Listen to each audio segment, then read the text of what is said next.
السلام عليكم أعزائي المشاهدين وموعد مباراة الزمالك وأسوان. قبل ما اتكلم عن المباراة دي يا جماعة عايز اقول لكم ان انتوا هتشاهدوا مباراة ممتعة. ليه يا عم وليد؟ هقول لك انا. المدير الفني لنادي أسوان هو أيمن الرمادي. أيمن الرمادي من المديرين الفنيين الأكفاء. طب ليه؟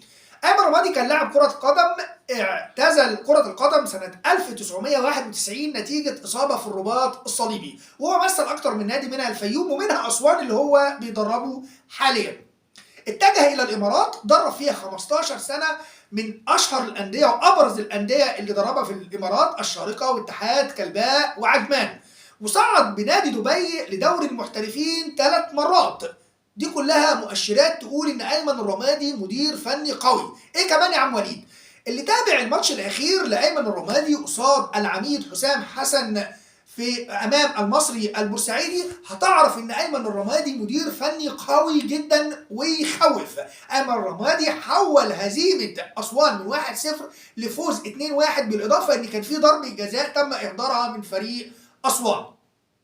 نتكلم عن موعد المباراة. موعد المباراة إن شاء الله هيكون يوم الاثنين الساعة 3 إلا ربع. المباراة مذاعة على قناة أون تايم سبورت 1. ده طبعا مباراة في الدوري العام في الأسبوع 11. نتمنى التوفيق للفريق الأفضل. سلام عليكم.